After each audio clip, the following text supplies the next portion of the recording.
The DNA2Graph advanced options give you full control over the parameters used by the DNA2Graph pipeline.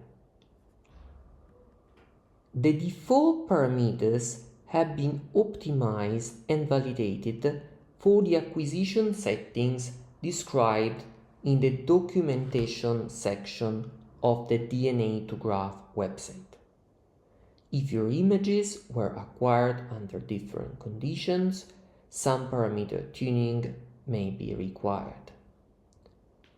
A detailed description of each parameter and its role within the DNA2Graph pipeline is provided in the DNA2Graph technical manual. If you need assistance with parameter tuning, feel free to contact me using the mail address provided on the DNA2Graph website. If you modify any parameters and want to use the same configuration in future runs, enable Save as Default Config before saving.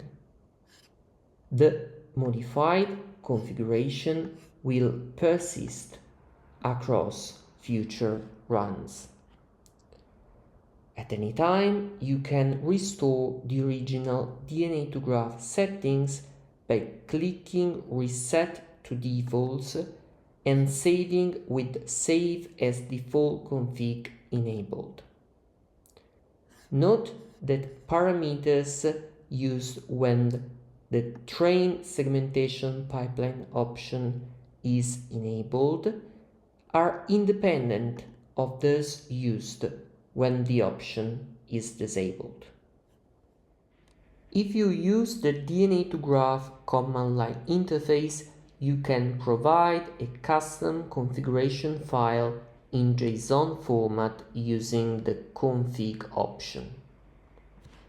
If no configuration file is specified, DNA2Graph uses the default configuration.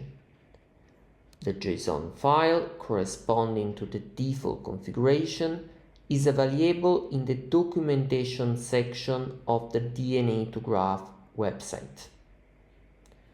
As you can notice, these are the advanced options used when the train segmentation pipeline is disabled, while these are the advanced options that are used when the trained segmentation pipeline is enabled.